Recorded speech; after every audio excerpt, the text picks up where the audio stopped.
दोस्तों बहुत बहुत स्वागत है आप सभी का एक बार फिर से। जी हाँ दोस्तों, आज पूरे दिन की कई महत्वपूर्ण और बड़ी खबरें निकलकर सामने आ रही हैं। जानेंगे सभी खबरों को विस्तार से। तो दोस्तों, खबरों में आगे बढ़ने से पहले वीडियो को एक प्यार भरा लाइक जरूर कर दें और ताजा खबरों को जानने के लिए चैनल को सब्सक्राइब भी जरूर कर लें। तो देखते हैं पहली बड़ी खबर क्या निकल कर आ रही है।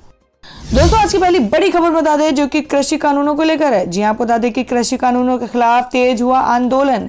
नोएडा में भूख हड़ताल पर बैठे 15 किसान। जी आपको बता दें कि केंद्र के नए कृषि कानूनों के खिलाफ अपने आंदोलन को तेज करते हुए पश्चिमी उत्तर प्रदेश के विभिन्न जिलों के 15 किसान बृहस्पतिवार को भूख हड़ताल पर बैठ गए, जबकि संयुक्त किसान मोर्चा की ट्रैक्टर रैली में भी गौतम बुद्ध नगर में हजारों प्रदर्शनकारियों ने भाग लिया। ये 15 प्रदर्शनकारी किसान भारतीय किसान यूनियन लोक शक्ति के हैं, जो यहां दलित प्रेरणा स्थल पर डेरा डाले हुए हैं, जबकि भारतीय किसान यूनियन भानु से जुड़े 11 किसान पहले से ही चिल्ला बॉर्डर पर क्रमिक भूख हड़ताल कर रहे हैं। और दोस्तों में अगली खबर निकल कर आ रही है। आपको बता दें कि 20 जनवरी को बाइडेन के शपथ ग्रहण में नहीं जाएंगे डोनाल्ड ट्रंप, टूटेगी 152 साल पुरानी परंपरा। जी हम बात कर रहे हैं कि अमेरिकी राष्ट्रपति डोनाल्ड ट्रंप ने शुक्रवार को ट्वीट कर ऐलान किया है कि वे देश के नवनिर्वाचित राष्ट्रपति जो बाइडेन के शपथ ग्रहण समारोह में शामिल नहीं होंगे।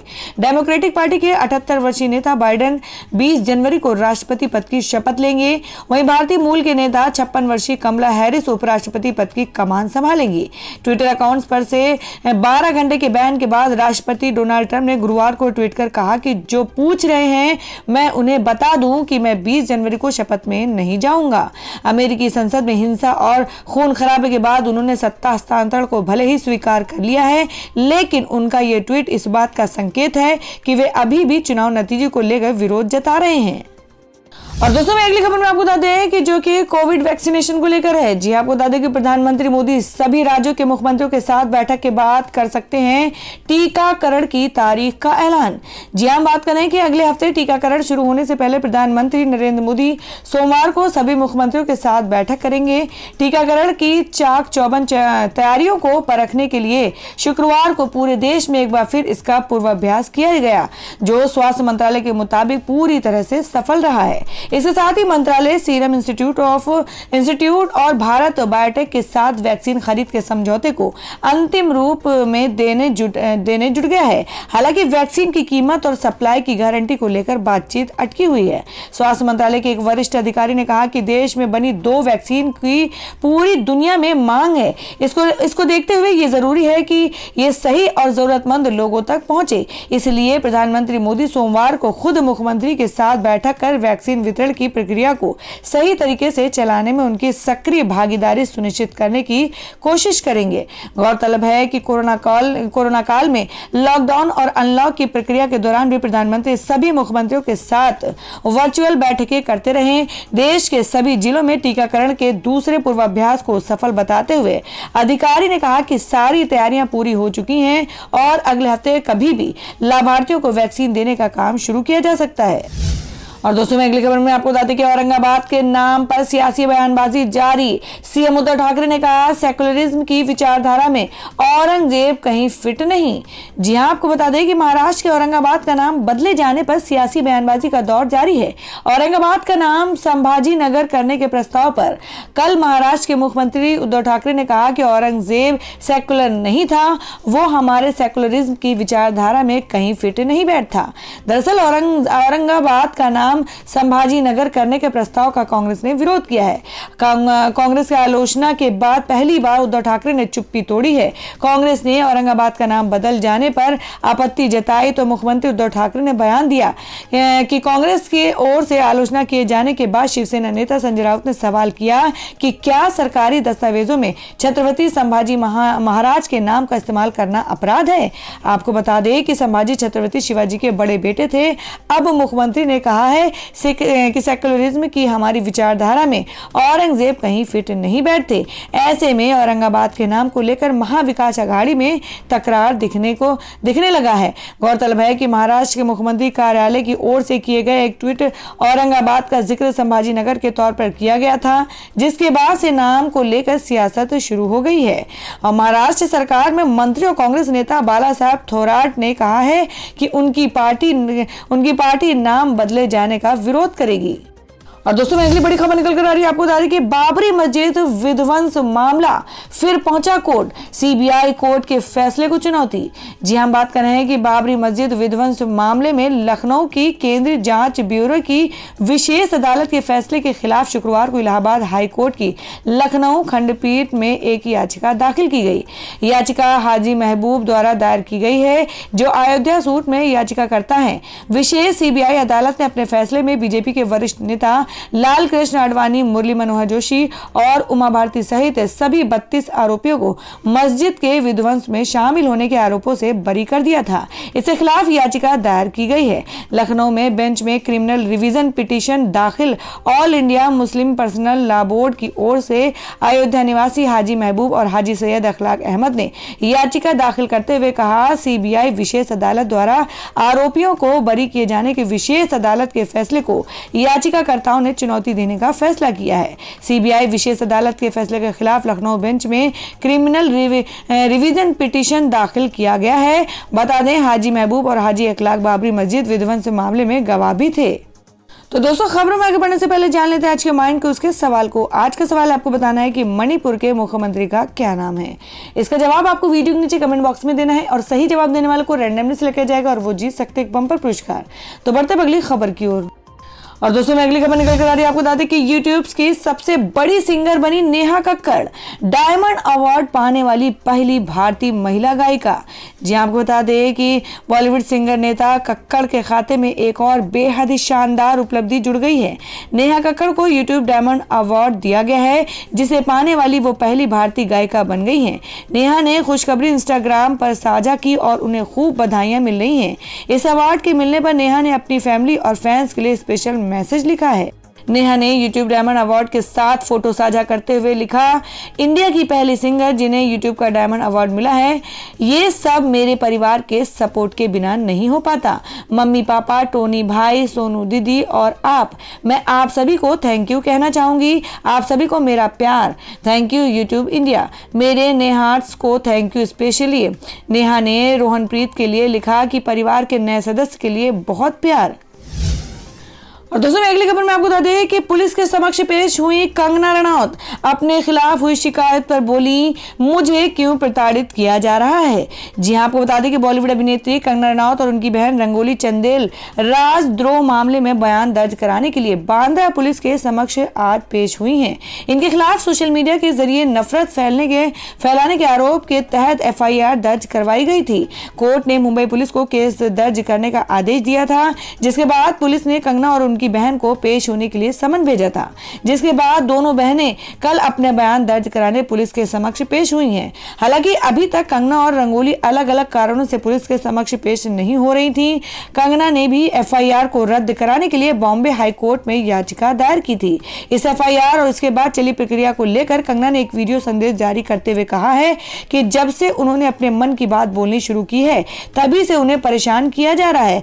उन्होंने इसके साथ ही मामले पर संज्ञान लेने के लिए सुप्रीम कोर्ट से भी कहा है कि वह भी खुलकर बोलना चाहती हैं। कंगना ने कहा कि उन्हें समझ नहीं आ रहा कि क्यों पुलिस ने उन्हें अपने समक्ष पेश होने के लिए कहा है।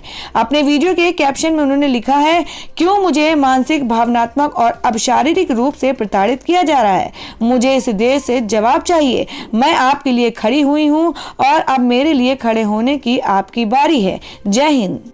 तो दोस्तों कंगना रनौत के प्रताड़ित होने वाले बयान को लेकर आप लोगों की क्या राय है, आप अपनी राय कमेंट बॉक्स में जरूर दें।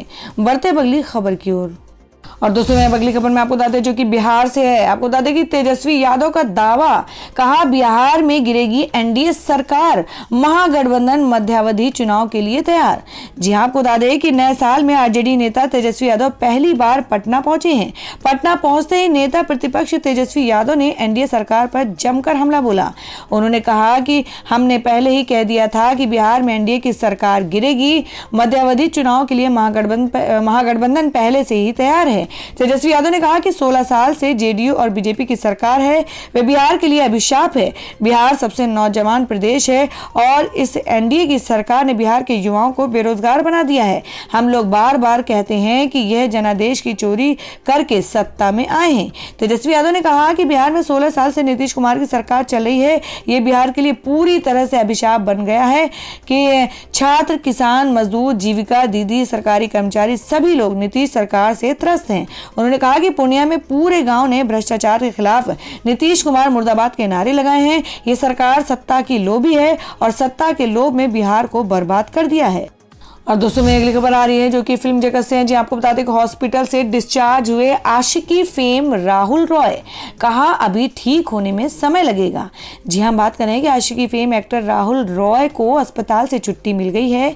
कुछ महीने पहले उन्हें ब्रेन स्ट्रोक पड़ा था, जिसके बाद वो मुंबई के एक बड़े हॉस्पिटल में अपना इलाज करवा रहे थे। वो गुरुवार को डिस्चार्ज हुए हैं और अपने फैंस को अपने स्वास्थ्य से जुड़ी जानकारी दी है। राहुल रॉय ने डिस्चार्ज होने के बाद सोशल मीडिया पर एक तस्वीर पोस्ट की है। इस तस्वीर में उनकी बहन और परिवार के सदस्य हैं। इस पोस्ट के जरिए राहुल रॉय ने उन लोगों को धन्यवाद दिया जिन्होंने बीमारी के दौरान उनका ख्याल रखा। राहुल रॉय ने लिखा है कि लंबे समय तक चले इलाज के बाद मैं घर आ गया हूं, मैं ठीक हो रहा हूं और अभी पूरी तरह स्वस्थ होने में समय लगेगा। जो लोग इस बीमारी के दौरान उनके साथ रहे, उनके लिए राहुल रॉय ने लिखा कि आज मैं उन लोगों को धन्यवाद कहना चाहता हूं जो मेरे साथ खड़े रहे। मेरे भाई रोहित, मेरी बहन और बेस्ट फ्रेंड प्रियंका, मेरे ब्रदर इन लॉ रोमिर, मेरी दोस्त अदिति गोवित्रिकर, सुचित्रा पिल्लई, उन सभी फैंस को भी थैंक यू जो मेरे ठीक होने की कामना कर रहे थे। आप सभी को प्यार। तो दोस्तों खबरों में आगे बढ़ने से पहले एक बार फिर से आपको याद दिला दें कि अगर आपने अभी तक हमारी वीडियो को लाइक नहीं किया तो जल्दी से वीडियो को लाइक कर दें, क्योंकि आपका एक लाइक हमारे लिए बहुत ही महत्वपूर्ण होता है। और अगर आप हमारे चैनल पर नए हैं तो चैनल को जरूर सब्सक्राइब कर लें और बेल के बटन को भी जरूर हिट कर दें। और हमारी पूरी न्यूज को जानने के लिए वीडियो को लास्ट तक जरूर देखें। बढ़ते अगली खबर की ओर। और दोस्तों मैं अगली खबर निकल कर आ रही है। आपको बता दें कि इंदौर में बर्ड फ्लू के बाद 7 दिन के लिए चिकन दुकानें बंद, दूसरे जिलों से मुर्गा मुर्गी लाने पर भी बैन। जी आपको बता दें कि इंदौर के मूसाखेड़ी इलाके में मीट की दुकानों पर चिकन में बर्ड फ्लू की पुष्टि के बाद जिले की सभी दुकानों को बंद करा दिया गया है। साथ ही दूसरे जिलों से चिकन और मुर्गा मुर्गी लाने पर पूरी तरह से प्रतिबंध लगा दिया गया है। आज भी यहाँ 30 कौवों की मौत हुई है। इन्हें मिलाकर अब तक इंदौर में बर्ड फ्लू से 255 कौवे मारे जा चुके हैं। कौवों और मुर्गियों के अलावा अब दूसरे पंछियों के भी सैंपल लिए जा रहे हैं। शहर की जिन दुकानों में चिकन काटने के स्थान और उपयोग किए गए चाकुओं के सैंपल पॉजिटिव आए थे, बाद में जांच में पता चला कि इन दुकानों पर हरियाणा से मुर्गियां लाई गई थी, वहीं से ये बर्ड फ्लू यहां पहुंचा है। और दोस्तों में अगली खबर निकल कर आ रही है लंदन से। आपको बता दें कि लंदन में बेकाबू हुआ कोरोना, इमरजेंसी घोषित। ब्रिटेन में एक दिन में रिकॉर्ड 1325 लोगों की गई हैं जानें। अमेरिका में भी बिगड़े हैं हालात। जी आपको बता दें कि ब्रिटेन पर कोरोना की तगड़ी मार पड़ी है। कुछ न्यूज एजेंसी की रिपोर्ट के मुताबिक बीते 24 घंटे में ब्रिटेन में 1325 लोगों की जान जा चुकी है। महामारी की शुरुआत से मृतकों का ये सबसे बड़ा आंकड़ा है। समाचार एजेंसी रॉयटर के मुताबिक लंदन में कोरोना संक्रमण के मामले नियंत्रण से बाहर चले गए हैं, जिसे देखते हुए इमरजेंसी घोषित कर दी गई है। खतरे को देखते हुए ब्रिटेन ने भारत समेत दुनिया के किसी भी देश के लोगों को आने के लिए कोविड-19 जांच रिपोर्ट अनिवार्य कर दी है। लंदन में कोरोना की नई स्ट्रेन के चलते बड़ी संख्या में संक्रमण का खतरा है। लंदन के मेयर सादिक खान ने शुक्रवार के दिन को बड़ी घटना करार दिया है। और दोस्तों मैं अगली खबर में जान लेते हैं क्या देश भर में मौसम के ताजा हालात। जी आपको बता दें कि दिल्ली और मध्य प्रदेश में आज हो सकती है बारिश। जाने बिहार, यूपी और हरियाणा में कैसा रहेगा मौसम। जी हम बात करें कि देश के कुछ हिस्सों में आज बारिश हो सकती है। मौसम विभाग के मुताबिक आज दिल्ली और मध्य प्रदेश में बारिश की आशंका है, यानी फिर से दिल्ली वासियों को बारिश का सामना करना पड़ेगा। राजधानी में पिछले दिनों से पहले ही रुक रुक कर हो रही बारिश से लोग परेशान हैं। वहीं आज सुबह उत्तर भारत के ज्यादातर राज्यों में घना कोहरा रहा। उधर हिमाचल, उत्तराखंड और जम्मू कश्मीर में भारी बर्फबारी जारी है। मौसम विभाग के मुताबिक धीरे धीरे मौसम में और बदलाव होगा। जारी किए बारिश के अलर्ट के बाद ज्यादातर राज्यों में शीतलहर बढ़ेगी, जिसके चलते फिर से ठंड में इजाफा होगा। 2 से 3 दिनों में देश के कई राज्यों में तापमान गिरने की आशंका जताई गई है। तो दोस्तों ये थी अब तक की सभी बड़ी खबरों की अपडेट्स। टुडे ब्रेकिंग न्यूज और लेटेस्ट खबरों को देखने के लिए हमारे चैनल को सब्सक्राइब जरूर कर लें, वीडियो को लाइक और शेयर भी जरूर कर दें अपने दोस्तों और रिलेटिव्स के साथ। तो दोस्तों फिर मिलेंगे काम की खबरों और सरकारी योजनाओं की एक और नई वीडियो के साथ। तब तक के लिए धन्यवाद दोस्तों।